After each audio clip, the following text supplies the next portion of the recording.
Starting up a project process. The syllabus. We're going to understand the PRINCE2 processes and how they're carried out throughout the project. We're going to explain the purpose of the PRINCE2 processes.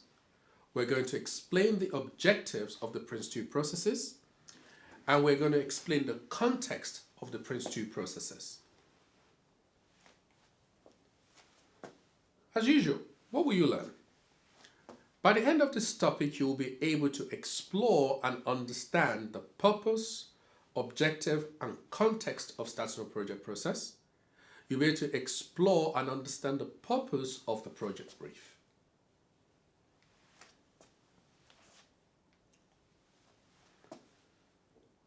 Just a quick reminder. You have seen this diagram before when we went through the process map at a high level. The first process is starting up a project process. But before we go through starting up a project process, I want to quickly explain something. Projects are not started in a vacuum. Projects are often started because there's a problem or opportunity that we as an organization wish to either resolve or an opportunity which we wish to take advantage of. In order to do this, what often happens is an organization will state, let's say for example, here's a problem that we need to solve. They will gather the potential stakeholders together who can contribute to it, and will all come up with various and potential solutions to that problem. Each solution will then be considered for their own merit until we find the optimum solution. Once we find out the optimum option, the business layers will set conditions and constraints on that option. Basically, at this point in time, they're not authorizing a project, but they have this idea which they think may work. They're going to document this idea into a document we call project mandate. The project mandate will consist things like, this is the option that we're thinking of doing. This is the reason why we want to do it. These are the conditions we want it to meet. Now, if you think about yourself trying to do a project, you will think, okay, there are certain things I would like to know before I commit my full extent force into it. I would like to know if I can afford it. I would like to know what the benefits are going to be. I like to know a whole host of things. So at this pre-project level, in the project mandate, the business layers are going to set up these conditions, including the 7 tolerances. When we talk about the project tolerance is actually set at that pre-project level in the project mandate. The business level is also going to appoint the project executive. The project executive is responsible for this project mandate. And the idea is, can you please go to startup and go and sense check this option of ours to see if it is feasible, whether what we've discussed thus far can actually work. Looking at all of that, everything put together, all the reference, the background, the project tolerance, everything goes in the project mandate. And it is the project mandate that triggers the starting up of project process. So it is important to understand that even though that's not detailed here, there is a kind of another area where certain activities takes place to create that project mandate. Then that project mandate is what triggers starting up a project process. So we come to starting up a project process with the project mandate in hand and the executive appointed. Now that we know how we got to starting up a project process, let's explore what is actually happening in starting up a project process. Let's start with the purpose. The purpose of starting up a project process is to ensure that the prerequisites for initiating a project are established by answering the question, do we have a viable, worthwhile project? Remember that they had that project mandate which stated all of their dreams and hopes and aspiration. Startup is to sense check that project mandate to determine whether or not it's actually a viable, worthwhile project.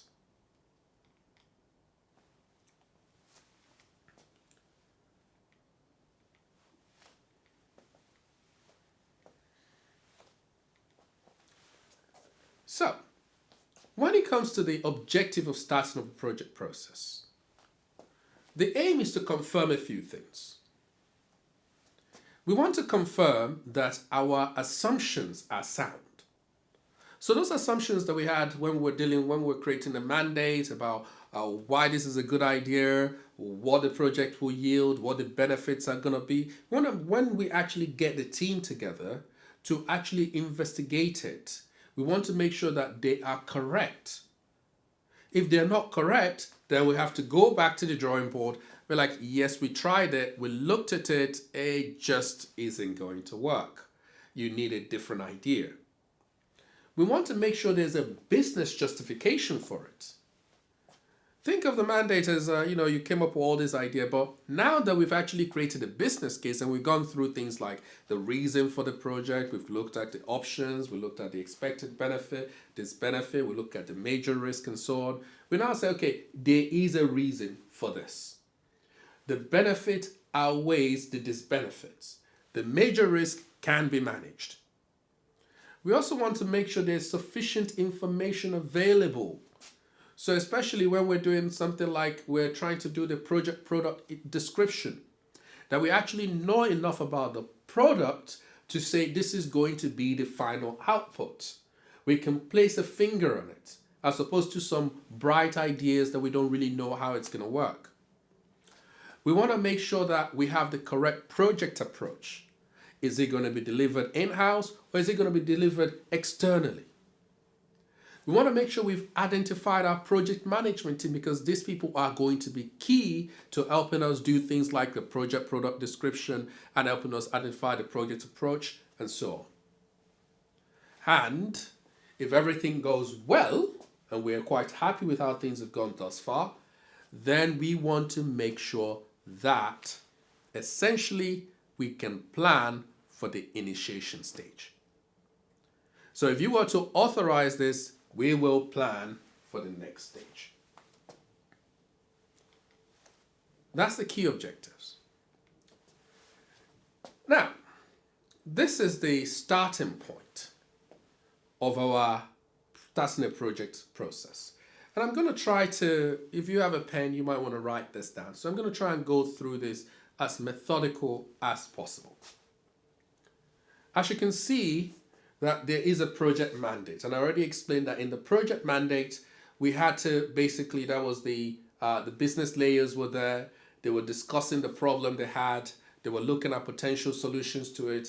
They came up with a potential solution. They came up with a series of constraints around it. They set the project level tolerance. They appoint the executive. And then they give the executive the project mandate. And that gave the executive the authority to start up.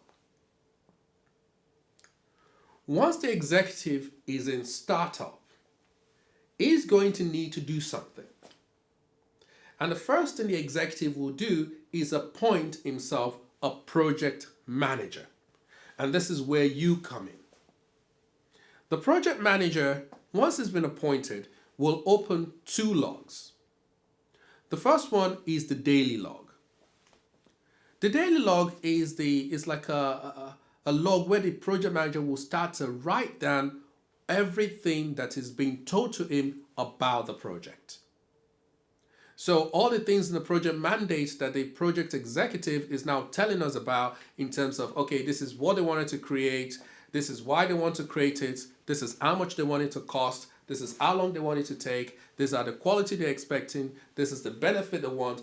Think of you as a project manager writing all of this down. Try to get like a synopsis of what this project is all about. And all this information will go into your daily log. First thing you open. Now, once you have opened your daily log and you have all this information from your project executive, The next thing you want to do as a project manager at this phase is open your lessons log. The aim of the lessons log is to then be able to take all the information you have about the project thus far and then go and look at previous lessons. Has somebody done this project before? If yes, what have they done? How did they go about it? What are the risks and issues that they faced? How did they resolve it? How long did it take? How much did it cost? To give you a sort of an informed action as to this project. You learn lesson because that lesson will inform your decision. So think of it as they told me the requirements. I looked at all the requirements. Now I am going to go learn about those things. You have your daily log where you wrote everything in. You have your lessons log which you've now captured previous lessons. As a project manager, you cannot do it alone. So far we have two roles operating in the project. We have the project executive and we have the project manager. The next phase is now to basically appoint the project management team. Remember, startup is about sense checking, so you don't want to appoint everyone at a go. But at this point, you're going to need people who can help you understand further project. So this is the point where you're going to appoint your senior user, your senior supplier, and perhaps your project assurance. So this is the point they come together. And once this team are now together, we now know that we have the project assurance, we have the executive, we have the senior user, we have the senior supplier, we have the project manager. What do we want to do? We want to now create the project product description. The project product description is to put all those information that you have in your daily log into a form whereby we can all agree this is going to be the final end product. So we're going to need the senior user to help us determine what it is that the customer wants exactly and what it must deliver for it to be acceptable at the end. We're going to need a senior supplier to tell us what tools and techniques they're going to use, what approaches that's going to be useful for this to work. So once we do that and we have our project product description and we know what the final end product is, we're going to need our project definition. The project definition is about understanding scope, what's in, what's out, what is useful, what is not. So once we've defined a project quite clearly with our project definition, we can start looking at our outline business case. The purpose of the outline business case is to determine whether the product we've just defined has a justification, as a business justification, whether it's a good idea to actually deliver this product. So we go through all the elements of our outline business case. And remember that the outline business case is basically the same as your detailed business case that you will develop later, so it's just more detail. So the headings are still the same. So we look at, okay, what are the options that we're considering? The option that we're considering is the option we wanted to create, our PPD, versus the idea of do nothing. We will look at all the reasons why it's a bad idea to let things remain as they are.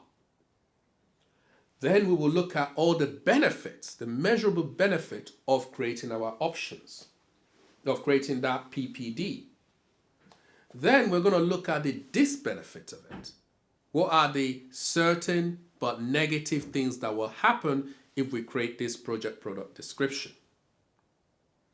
Then we're going to have a look at the time scale. We want to understand how long is it going to take. We're looking at two particular time scale here. And we'll look at how long is the project going to take from start to finish. We're going to look at how long is the project product life cycle. From the outputs being delivered, the PPD, how long before it becomes obsolete. Because we want to understand whether there's enough time for us to get our benefits. Of course, once we understand the project timescale, we're going to also think about the cost of it. So, how long is the project going to cost from start to finish. We're also going to be looking at how the maintenance costs, the ongoing costs. Once we deliver the PPD, how much is it going to cost us to maintain that project product description to continue to get the benefits? And of course, we're going to also start to look at the major risks. So what are the things that, should they happen, this whole project could collapse? We're going to consider our investment appraisal, whether or not this is a good idea. So we're going to look at our rate of return, our return on investment. We're going to consider all those things. And once we are happy with that, we're going to have our executive summary. Basically, summarizing everything we've done in this business case. The aim of the outline business case is to provide the board with sufficient detail so that they can make an informed decision moving forward. Then we're going to consider our project approach. The project approach is to select whether this is going to be done in-house, whether this is going to be subcontracted, and we're going to look at all the conditions in that. The senior supplier will be very, very needed or very, very integral to this process in helping us determine how the product can be delivered or what is the best way for the product to be delivered. Then we're going to plan the initiation. So before we plan the initiation, we're going to assemble the project brief. Now the project brief is a folder. Think of it like a folder that encapsulates all the work we've done so far.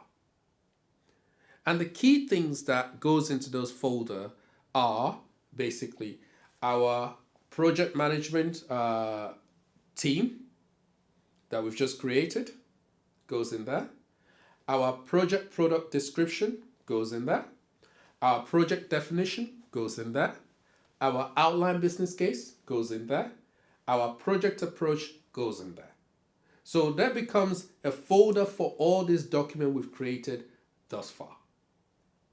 Once we've assembled our project brief, then the last thing, the second to the last thing we're going to do, or the penultimate thing, is we're going to plan the initiation stage. That is to say, if we were to proceed to initiation, this is the plan for that stage. If the board is happy with all the work we've done in startup thus far, this is how we're going to move to the next stage. Once we've done that, the last thing we're going to do in starting up a project process is request project initiation. Request project initiation is what basically triggers is what ends startup and will trigger the next process. And the next process that will be triggered is directing a project process. Once directing a project process has been triggered, the project board will form. And the three roles that will go to the project board from what we know so far is the project executive will make its way to directing a project process. The senior user will make its way directing a project process. And the senior supplier will also make its way to directing a project process. So the band has been formed, directing a project process has been established, and the project board is ready to consider action. By requesting to initiate a project, we will also send two major documents up for the new project board to consider as their first action.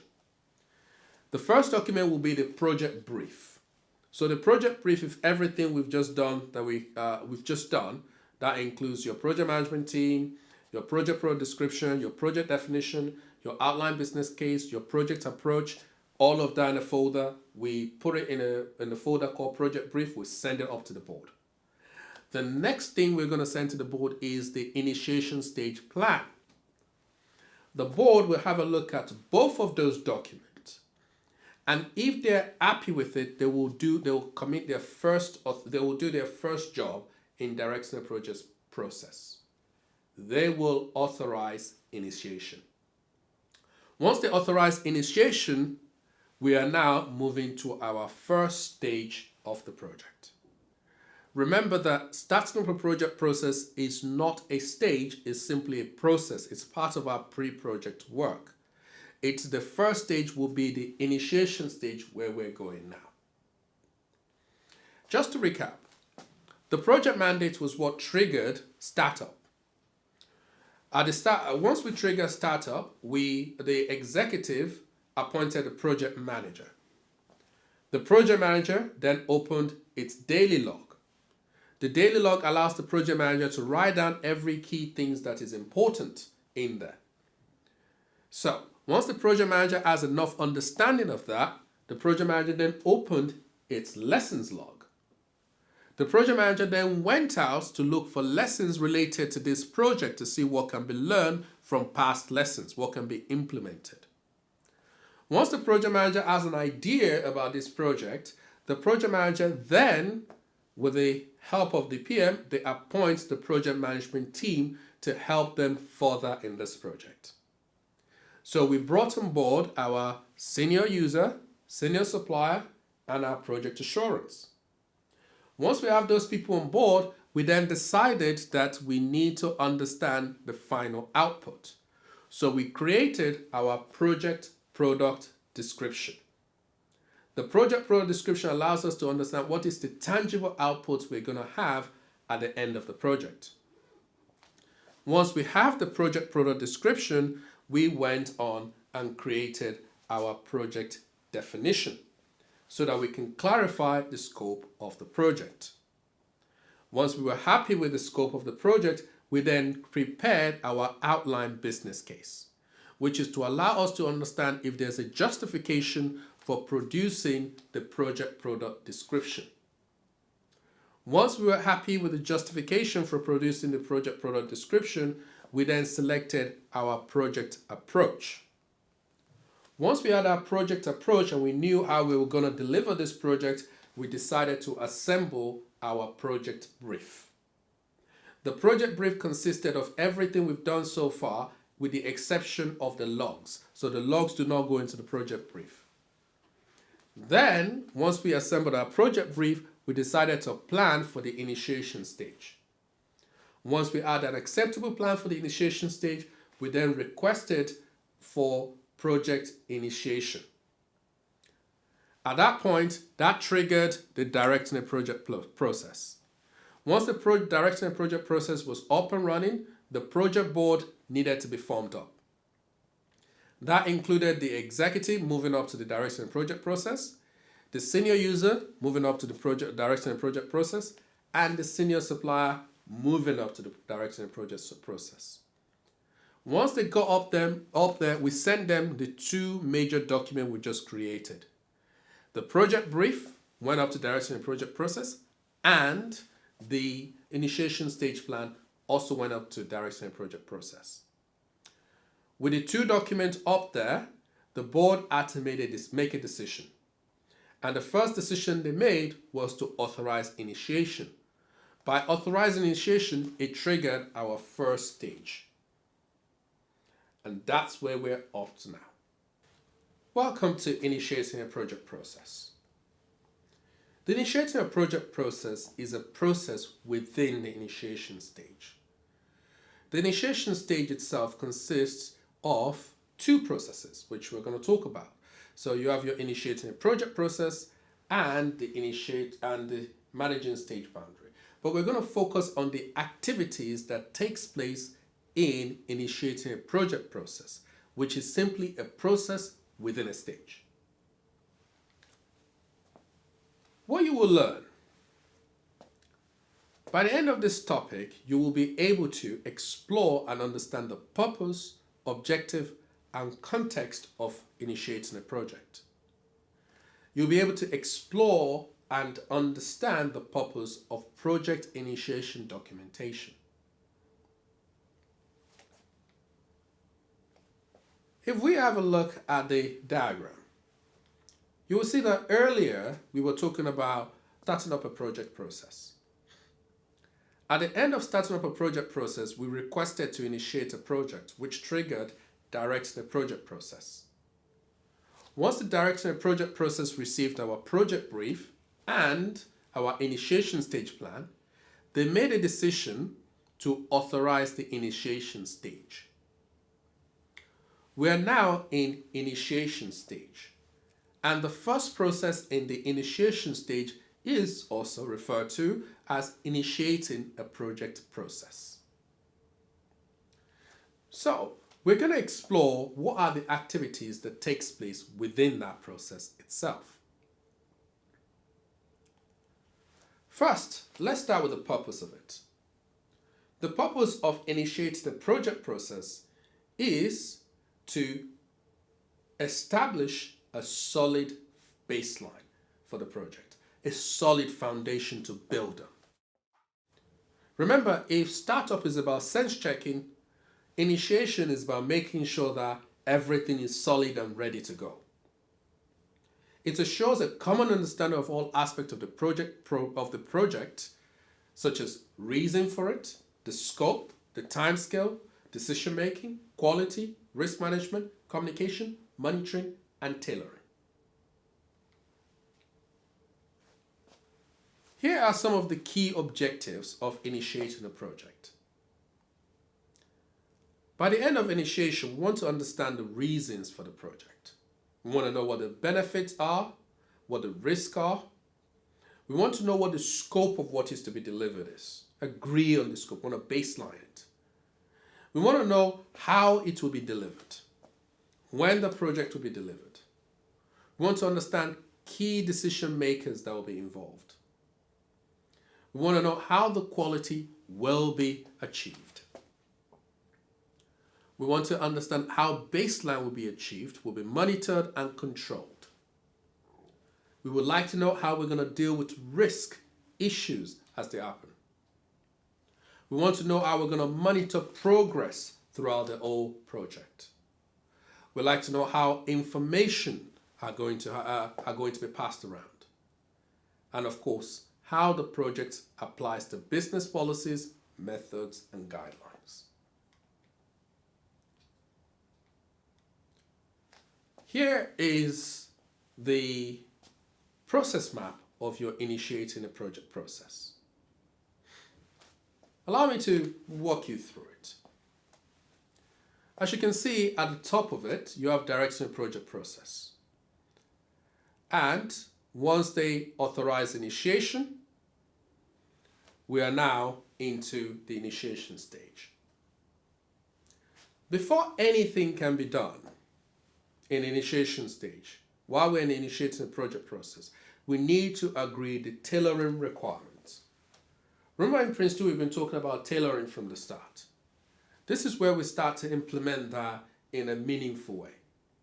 We want to know what is needed, what is not needed, understand the environment, what we need to substitute, and that will influence all of our other approaches. Once we have agreed our tailoring requirements, we now need to start looking at our management approaches. At this point is where we're going to establish things like our risk management approach. And once we've written out our risk management approach, the output of that will be our risk register. This is the first point in time when we have our risk register. Remember, prior to this, we only had our daily log. So any risk that we wrote into our risk register will be recorded into any risk that we recorded in our daily log prior in startup, when we didn't have a risk register, will now be transferred into our risk register. From now on, all risk will be documented in the risk register. This is also where we will implement our quality management approach. The quality management approach will detail how we're going to deal with quality throughout the project. We also have some outputs that will come out of that. So this is where you'll have your product description. The product description is a detail that's attached to every product that we wish to make, and this will later on be incorporated into the work packages. So the template for the product description is determined at this point. We will also have another output, which is your quality register. So the quality register also comes from here. And your product register is also an output of this. We're also going to look at our issue management approach. The issue management approach is how we're going to deal with issues as they arise within the project. And this is where we create our issue register. From here on, any issues that we want to record will be recorded in the issue register. Any issues that we already recorded in the daily log and startup that we feel needs to be managed formally will be transferred into our issue register. We will also write our communication management approach. While the communication management approach doesn't officially have any output, you may have a stakeholder register at this point, but it is not an official need. It all depends on you. There are other approaches that we can implement at this point, such as commercial management approach, change management approach, and so on. Once we have all our approaches ready, we then need to start to look at establishing project controls. Project controls are basically how the project board wishes to control the project manager and put some constraints on the project manager. We start to establish those controls in there. And of course, we're going to then create our project plan. The purpose of the project plan is to look at everything that will happen from the second stage, the CS, all the way to the CP closing the project process. It's a high-level plan, and it will detail things like how many stages we're going to have and what are the key deliverables in there. Once we have our project plan, remember that earlier we sent to the board our project brief, which consisted of our outline business case, our project product description, our project definition, our project approach, and our project management team structure. The information from our project brief, we're going to now take it back and we're going to start to update them. So we'll update our project management team structure if we've added new team members to it with role descriptions. We're going to update our project approach. We're going to update our project definition. And we're going to update our project team. We're also going to look at our outline business case, and we're now going to turn this into detailed business case. So the reason why we have a detailed business case is we have more information now than we did in startup. We know more about the product that we're going to create. We have a plan, and all of those things will fit into whether or not it's justified to move forward.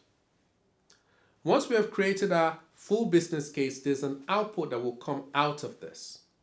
The output is called benefit management approach. The benefit management approach is going to be updated as we go throughout the project with how we're going to capture the benefit from at the end of the project. So your business case is intended to guide the project from start to finish, but the benefit management approach will remain open after the project is finished, and it's intended to help you collect benefits once the product goes live. So it will continue to capture the benefits at agreed interval.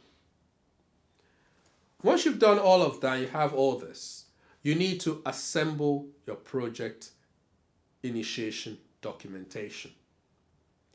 Your project initiation documentation includes everything you've created now. So all the approaches, project controls, project plan, the benefit management approach in there. But you do not put any of your registers and logs in there.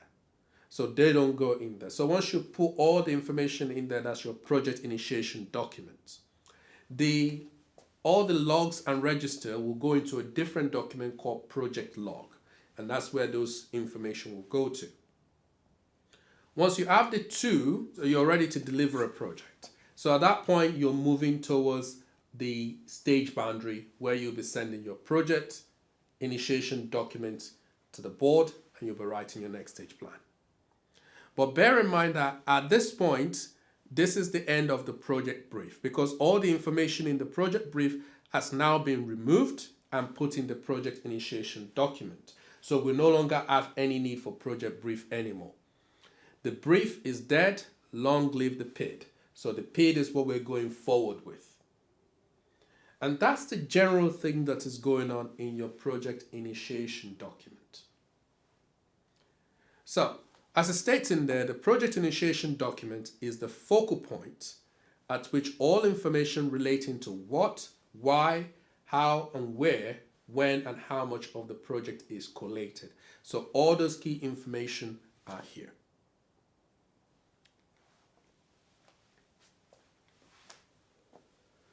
To review, you should now know the following. You should understand the purpose and objective of starting up a project process.